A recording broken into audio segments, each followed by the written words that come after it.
same sentence, non-compliance over and over again. And as you stated, Mr. Poole, the rules are the rules. We don't make them up. It's not our job to comply with them. It's Mr. Taylor's job to comply with them. And whether you like it or not, sir, it's against the rules of any of your supervision for you to review pornography, whether they're adults. I don't care if it's cats and dogs. Well, Madam Parole Board member, I do care if it's cats and dogs, but I get the point. Now, this man was locked up for what he did in 2007 to 3 victims, 3 children that were living with him, an 11-year-old, a 13-year-old, and a 14-year-old. And to make matters worse, his live-in girlfriend at the time, she knew about it. Not only did she know about it, but she bribed the children $300 to have them recant what they said he did to him. That insult to injury, his girlfriend only got probation for that, not a day in jail.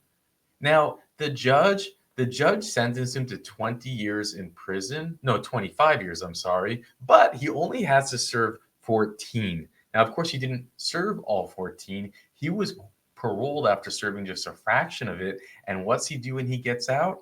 It was only November 30th of 2023 when he was sentenced for violating the conditions of his parole. As a matter of fact, it seems that he has violated his parole already 5 times. So if they grant, this will be his 6th chance out in the community. He also checks another box for something that we don't see often. We don't see maybe ever at all. And that is that he is considered to be a moderate to high risk on the static 99 joke scam risk score thing. And if you somehow check those boxes of being a high risk, that's just mind blowing. And if you know what I mean, you know what I mean. But here we are. He has a chance again to get out, and he's locked up for watching adult content on his phone. And I don't know why, but Mike Pohl seems to think that that's a good thing. He seems to think that it's a step in the right direction for him growing as a human being. The whole thing is just madness, in my opinion. But with that, let's jump in. Matthew Taylor, 345-975. This hearing is being conducted in consideration of the parole application for Matthew Taylor, 345-975. He is serving a sentence of 9 years, 6 months, executed suspended after serving 30 months, followed by the balance of his probationary term, which is 6,536 days. He is serving time for a violation of probation. The underlying charges are sexual assault first, victim less than 13 after more than 2 years older, and also a risk of injury. He is to remain on the sex offender registry for life. As of today, records reflect the parole eligibility date of June 14, 2024. There is no victim input in this case. There is an offender accountability plan for the offender. It has been reviewed and shows he has completed the short track sex offender program. Voices, he's currently participating in Tier 2 with an anticipated completion date of February 17, 2025, and he works in the kitchen. Utilizing the statewide collaborative offender risk evaluation system, the offender's overall score falls within the low range of risk for recidivism. Utilizing the static 99R, the offender's overall score for sexual offense recidivism falls within the moderate to high range. Mr. Taylor, this is your opportunity to express to the board why you believe you should be granted parole. You may begin. Since I've been incarcerated, I've learned through doing my programs, as far as like doing voices. During voices, I've learned that, you affect not just yourself, but your family members as well, because they got to deal with you being incarcerated. The Tier 2 program that I'm currently in is, I've learned that you can do anything you basically set your mind to, and that if you put your mind to it, drugs is not the last choice. And for that, I also did the short track program that, with that, learned that my actions was not the right actions for me to do what I did back in 2006. I feel that I can do what I'm supposed to do, not what I want to do for parole and probation. Because I've realized that if I do what I want to do, that's going to get me back in here. And I'm getting too old for this. I'm I got family out there. I just want to do what I have to do to better myself and show my family and my community that I can be the person that I'm supposed to be, not someone that wants to just be incarcerated in and out. Because this is my third and last sentence. Because I did 14 years, I did 2.5, now 18 months, and I realized that there's more than life than just sitting in a cell or in a dorm. You don't realize what you got till it's gone. And like I've realized, like, being in here, like, you don't have nothing in here. I got my daughter, she's 20 years old. I got my twin brother, he's very supportive of me. And I just, I want to make this my last time coming into the Department of Corrections, because our parents didn't raise us to be troublemakers. If we ever want anything, we get what we just ask for it. Even though they had the little arguments back and forth, so on and so forth. But at the same time, I want to also go back to finish my GED, do a night school special ed if I'm able to. I actually have a job waiting for me when I get out, and the same job I was doing before I came in. He's also aware of that, because he's a subcontractor, so he knows that if there's mine at the house, that I'm not allowed to be there. I understand that I'm not allowed, I can't have a smartphone, I know there's consequences that I have to deal with still, which is, having a flip phone, disable the internet, no smartphone, none of that nonsense, and. So Mr. Taylor, I Yes, ma'am. appreciate the information that you're offering us. We do have some questions prepared for you after we've reviewed your file. Would you mind if we started with those questions, sir? Not a problem. Ms. Chance will start. Thank you. So, Mr. Taylor, when you went out on probation, were you given requirements of what you can and can't do? Yes, So why weren't you following them? because at the time, when I got out, the lady I was with, she got me the phone for Christmas. It was like she wanted to get me top of the line phone and stuff like that. I know I wasn't supposed to, and I took it as a gift. It was a Christmas gift for me, for me, as a matter of fact. Let me stop you right there. So why, when she gave it to you and it's not appropriate for you, why didn't you thank her and give it back to her and tell her that you're on probation and you cannot have it? I should have. I didn't think, because me getting out, I just wanted something fancy, and I realized that something fancy caused me coming back to incarceration. I should have, but I wasn't thinking about it. Mr. Taylor, you're serving time for very, very, serious charges. Right. And you went out on probation, and we shouldn't be here with you for this now. No. That you weren't supposed to. And then you're on the phone and you're viewing adult pornography. Right. I understand that I'm not supposed to be doing that. Yeah, I thought, I know that it says not to do this, and I just took it upon myself. I wasn't carrying, and I gotta change my ways of thinking before I do something, because I know I also aware of, if you gotta think twice about something, then obviously you shouldn't do it. And, you know, I don't like, you know, I just need to, you know, stay focused and stay on the right path.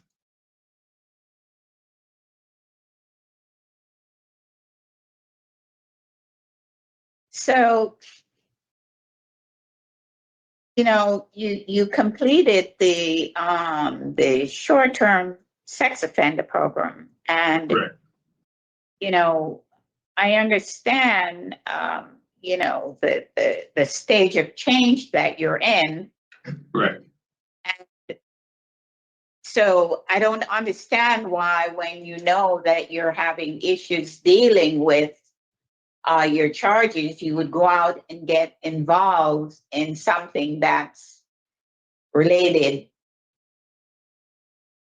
you know, in terms of what you were watching. Right, yeah. You know, like if it was up to me, I would have went out and bought my own flip phone. You know, I understand, like, you know, she was just like, oh, take this, you know, but you know, now I realize, you know, that's not what it comes down to. It comes down to me following orders, following what I'm supposed to do. And, you know, I know when I get out, you know, I'm gonna get a flip phone instead of all that high tech stuff. So, No. so Mr. Taylor, you said going to a strip club and only get not going to a strip club is a high risk for you, or going to a strip club is a high risk for you. Right, I know I'm not supposed to go, so I would not put myself in that situation. You know, you have So to what be aware. happens when it comes in your head and you say you want to go and you know you're not supposed to? What do you do? You know, I've thought about that. Like, you know, I'm getting too old for this. You know what I'm saying? So I'm like, I'm 40 years old. You know, I don't want to even deal with that stuff no more. And that's why I'm going to clubs and doing that. I want to just, do what I have to do. Go home, come home and work, and that's it. You know, all this going out partying. I understand if I do that, it'll get me back in here. And I gotta realize the consequences that I'm putting not just myself through, but my family through. You know, I know that is one thing. One of the multiple things not gonna be doing.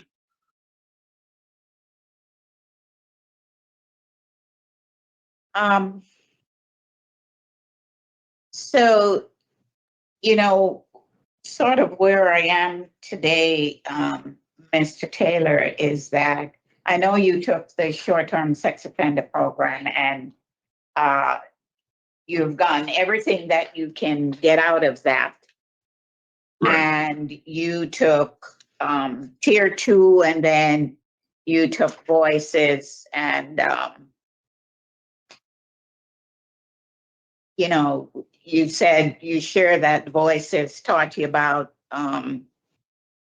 you learned through that particular one the effect of your behavior on, you know, others. Right. And so but you haven't done well on community releases before, Mr. Taylor. So what makes this time different than the other 6 times that you failed? Well, I know I was out for like 5 years when I was out there before, and I realized it's the little things that I'm not allowed to do as far as the websites, the phones, and I realized that it's a very serious situation that it's the little things I got to put away to be successful. I'm not I don't have no grudges. I'm going to stores or like strip clubs, going to the malls, going to my mind is focused on showing my family members and community that I could be the person that I'm supposed to be. I got I'm sitting in here like I've grown up in this place basically, and now I tell myself all the time, it's time for me to get my life together because I'm like, what do I want to keep doing this the rest of my life? and I realized that, you know, there's more than this, than just sitting in here. I understand the consequences. I understand when someone tells you that you cannot do X, Y, and Z, then don't do it.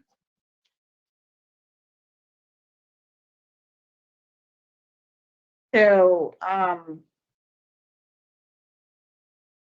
this is just so concerning, Mr. Taylor. Why did you, the ticket that you got in July of 2023 Right, said you punched a wall? right, correct. Why? Because I was on the phone and my celly didn't like the fact that, I would clean all the time. I would have my TV on early in the morning, stuff like that. So, what happened was I was on the phone. He come out the shower after, he was done, heard me talking to my ex-girlfriend at the time, or my girlfriend at the time. I said, oh, I probably won't call you for a week because, I'm just gonna, go to segregation because me and my celly, we're not connecting. So he ended up hanging the phone off. Like I was on the phone and he hung it up on me. So, my mind was like, okay, well, I'm not a violent person. I'm not gonna hit him because then that just that's just another ticket. I'm not gonna rip the phone out the wall because then that ruins it for the rest of the people in the corridor. And my mind was just like, what am I gonna do? Just let him do it? Because if I let him do it once, what's not to say he'll do it again? So my mind just like blew up and I ended up hitting the wall. Yeah. Does your girlfriend know what your charges are? The one I'm talking to now, yes. And she's okay with that? Yes. Oh, I've talked to her, my brother spoke to her and stuff like that.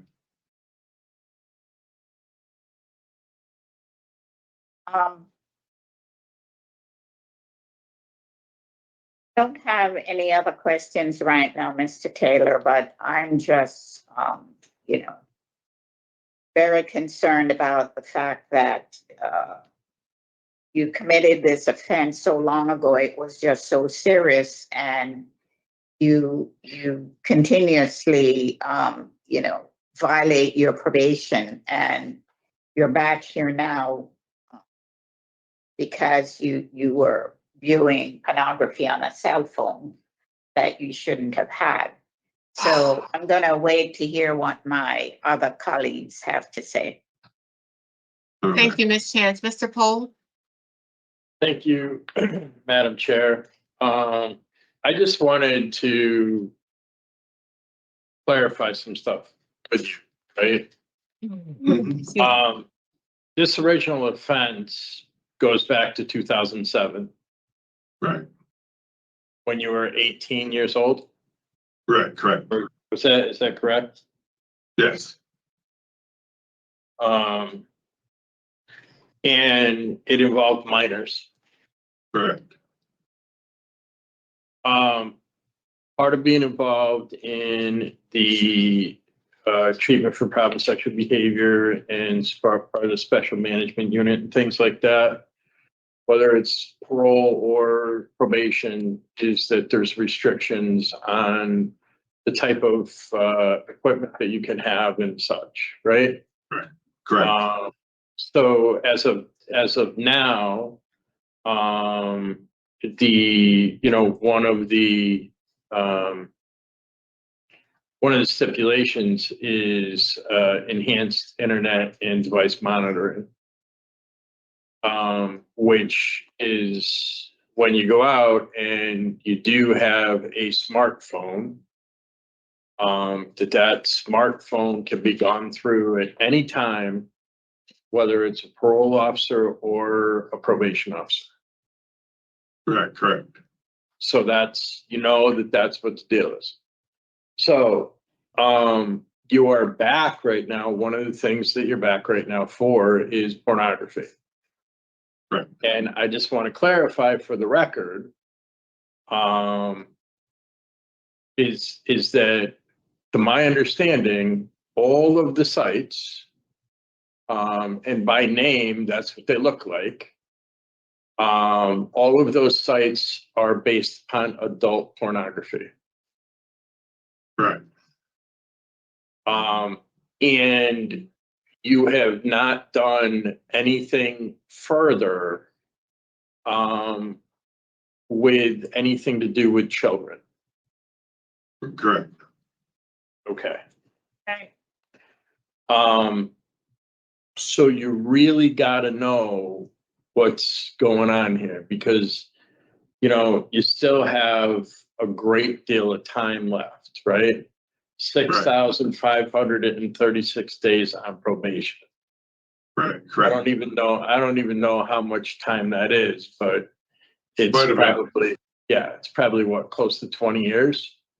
If I'm not mistaken, yeah, I think I got like 17 or 18 left. I know. Right. Mhm. So with all of that said, right, you know, what you're back here for right now is because you had the phone and there were pornographic images on the phone, none of which had anything to do with children. And you were on dating apps. By name, all of them look or appear to be that none of them have anything to do with children. Right. So you really need to figure this out, right? Mhm. Right. Because as board member Chance said, it's cyclical here, right? If you do things that are not in line with what is being asked of you in the community, some of it's maybe not related to the original charges or convictions that you have here, Right. but it's what's being requested that, or not requested, required of you to be in the community. Right. If you don't comply with those things, this is just going to continue to happen. Correct. Right? Although it's just not okay that you break the requirements. Everything that I've read is that what this has to do with has nothing to do with the original convictions that you were convicted for. Right. So, and you've already talked about that you've taken the tier. You're in the middle of a tier program, but you've taken the short-term program again. Right. And you're ready to go to do whatever's required of you again with monitoring, you know the drill, monitoring and polygraphs and eye detects and all of those things that is required of you by Center for Treatment for Problem Sexual Behavior, right? Yep. Correct. So, I mean, that's what needs to happen, Right. you know? And I mean, I understand it's a challenge out there to have convictions like this and try to enter into some kind of intimate relationship with an adult, which is the avenue that it looks like you were going here, but there's restrictions and requirements. Right. Correct. You are trash, Lindsay. You are trash. Correct. So you gotta comply. Correct. I don't have anything further, Madam Chair. Thank you, Mr. Poole. Mr. Taylor, give us a few minutes to talk about your case and we'll give you our decision, okay? All right, thank you very much. Ms. Chance, your thoughts? So, Mr. Taylor has done all that he can do in regards to, why he violated his probation, really does not directly impact his original offense. And he's completed voices. Hopefully, it has enlightened him as to the impact of doing all these offenses that keep bringing him back to incarceration. He does have a drug score of 4, but he said his last drink was in 2006. So he's in the tier 2 now with an ETA of February 17, 2025. The short-term sex offender program, he completed that last September. And I know he has 6 failures, but he's really done, I think, all that he can during this incarceration. It is up to Mr. Taylor to follow the rules of probation, as Mr. Pohl stated. And so I would be willing to put him out so that he can participate in the sex offender program in the community that will continue from the short term that he finished here. And I do think he needs to be in that program in the community. Thank you, Ms. Chance. Mr. Cole? Thank you, Madam Chair. So the violation here has to do with something that has evolved over time. The new restrictions that we have based upon court cases and stuff like that, with restriction on pornography and enhanced internet and device monitoring, which is going on. The original offense here back in 2007 has to do with children. Although it's restricted and he wasn't meeting the requirements, there's nothing that shows in this offense that the violation had anything to do with children, which is incredibly important for me to understand. I understand it's, you have requirements out there in on probation and on parole that you have to meet. And, in this world, sometimes they're not easy. But, my position with Mr. Taylor was made clear. You got to figure it out. And for me, based upon the violation not having to do with children, even though it's not, it has to do with non-compliance, I would support parole in this case. Thank you, Mr. Pohl. So for me, while I can appreciate that Mr. Taylor has been done well in the facility and he's taken the appropriate program, he has been serving this sentence since 2009. Same sentence, non-compliance, over and over again. And as you stated, Mr. Pohl, the rules are the rules.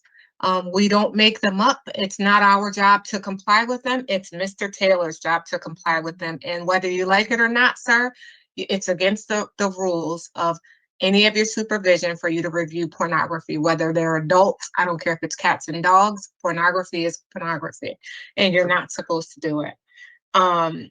So for me, since he's almost finished with his sentence and he has supervision already to follow, and he has not been compliant on any of his releases, I would not be in support of parole today, and that for the reasons that I stated.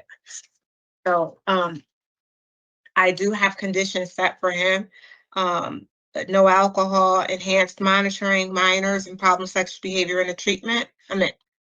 Problem sexual behavior treatment in the community, and halfway house.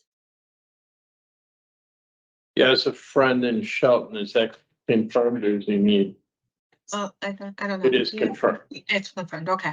All right. I'm So no halfway. Can you repeat those again? Because I Sure. have to. All four of the sex ones? And then Okay. no alcohol? Okay. No alcohol, enhanced monitoring, no minors, problem sexual behavior, And restriction on pornography. and Okay. she said Violation that. has to Okay. do with that as restrict. well. Yes. Right. Right. Thank you so Yeah, much. okay. I'm just looking for the names of the initials. Can you give me the initials, please? Of the victims that you have? Because I did not write those down. Asking me or them? I'm asking my colleagues. Thank you so Oh, much. I'm sorry. I appreciate it. No, it's not a problem. Thank you No. for offering. It's, I don't know I don't have them. Madam Chair, I mean, the outreach was not done because it's the It's not violation done. of probation, so I don't know. Thank you. Okay. All I right. did not put them on for that reason. Right, I Because, didn't either. yeah. Okay. All right. So with regard to Matthew Taylor, 345975, I move to grant discretionary parole by majority decision on or after today's date, which is January 31st, 2025, with the following conditions in addition to the standard parole conditions. You are not to consume any alcoholic beverages. You will participate in problem sexual behavior treatment in the community. You are to have no contact with minors. You are restricted from viewing pornography, and you will have enhanced monitoring for your electronic devices. Did I say everything, colleagues? Yes, second, Thank you. All those in favor? I, All those in favor? Right. Okay. All those opposed, and that's me. Aye. So, again, Mr. Taylor, this is a majority decision, but you were granted parole, sir, and I do wish you the best. You'll receive all of this in writing. Your date is on or after today's date, sir. So I don't really know when you'll get out, but, it's unrealistic to think it's today. It's Friday. So, yeah, good luck. I greatly appreciate it very much. Thank you very much. This concludes the parole hearing for Matthew Taylor, 345975. You're all set, Mr. Taylor. Thank you very much. You're welcome. Man, and they granted. I'm looking at the information that Sir Richard and Holly provided. Again, Sir Richard's out. Doctor's orders. He needs to be in complete darkness. But Holly jumped in and is just bringing in the supplementary information, which makes a big difference. And I'm looking at this info here, and it's just crazy.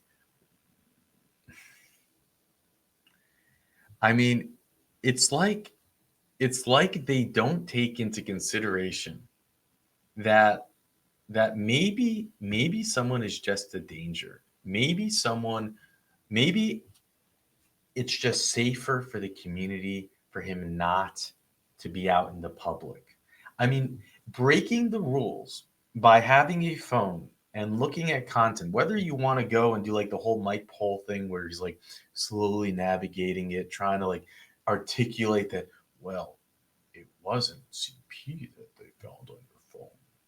It was adult stuff. And from what we can tell, and first of all, it's like, without going through the revocation documents in itself, we don't really know what he was looking at. We don't know how much research they did. It's not like they did a forensic diagnostic of the phone. We have seen revocation hearings where they will do a forensic diagnostic. They'll use, and we'll see this in the revocation process, where the parole officer takes a phone to Celebrate, and Celebrate prints out a report, and they do a whole forensic reading on what's in the phone. And we've also seen things where they just take the phone and go through the browsing history and say, oh, well, there's this website, and they'll name all the websites. And, you know, a parole officer is not going to go through a forensic test unless they really are thorough, because they can revoke with just the search history. So I want to say that we don't for sure know. And second, we don't know what this might do to him. Let's just, the bottom line is that if he's willing to risk his freedom by doing something like going on a phone, then who knows what else he's willing to risk, right? And you know, you find that he's going to his girlfriend. He has a girlfriend. You know, these monsters they find, and just to think what's like, you really.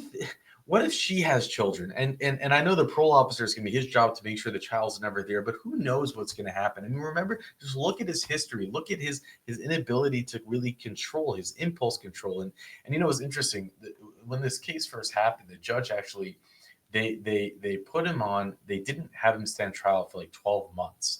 They said that he wasn't like mentally there. And they said, but we can get him to proper mental capacity. And they did. They got him to the 12 months later, and they didn't end up doing trial, but they said that he was mentally there to assist his counsel in the procedures. And I don't really understand what any of that means, how you can not be there and then you get there, and what that whole process is. And maybe he just, I don't know. But sometimes you just deserve to get locked up. And you know, what's interesting is that, like, this docket in the day's hearings, we had parole board members that just don't have consistency. It's like Miss Chance was the parole board member of reason for a hearing that happened right before this, and Miss Berry was not. And then a hearing later, you have Miss Berry, who is the person of reason, and Miss Chance is not. And then you have Mike Pohl, who's always going to be, except for the 0.1% of the time he surprises everybody by denying.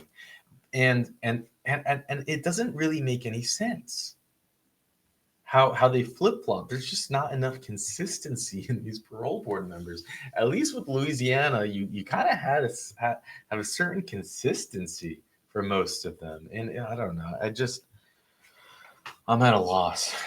But I have a feeling we'll see him again. I don't think he can help himself. I don't think he's has the impulse control. I think it's missing there. So I'm sure we'll see him in a revocation hearing sometime soon, and it will be in the return of playlist. And if you want to see hearings where people do come back for a second, third time, check out that playlist below. I've realized that if I do what I want to do, that's going to get me back in here.